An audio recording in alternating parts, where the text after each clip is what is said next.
So what are some of the major skill sets that you would anticipate in the field that somebody would need, particularly in the cyberspace?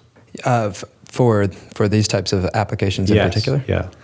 So I think probably one of the main ones is just kind of an understanding of the data itself. So just usually whether this is either, I don't know if they're just like kind of infiltration logs or whatever else they might be, but these types of things.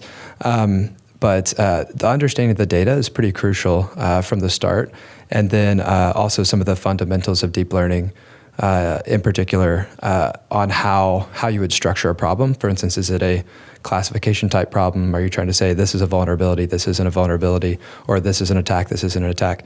From that perspective, and how you would actually structure the components of the deep learning network to actually perform a task on something like that. And then I think another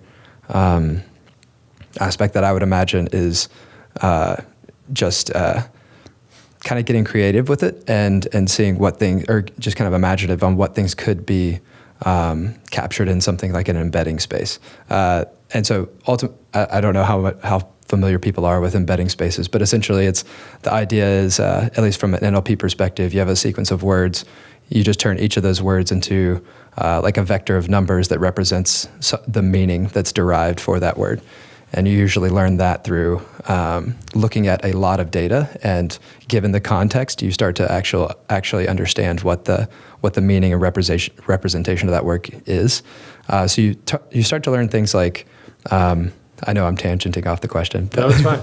You start to learn things like these types of instructions are usually seen in similar context, and therefore, but this one's only seen in the particular case of vulnerability. So then maybe you can start to classify some of those things. So I think it would be definitely a data science type of skill set is probably essential in knowing how to manipulate data and some of the caveats and some of the gotchas that can come in with that. But then also just kind of an interest in how you can structure something to learn the underlying representation of what you're really trying to target, and how to kind of tweak these building blocks to get there.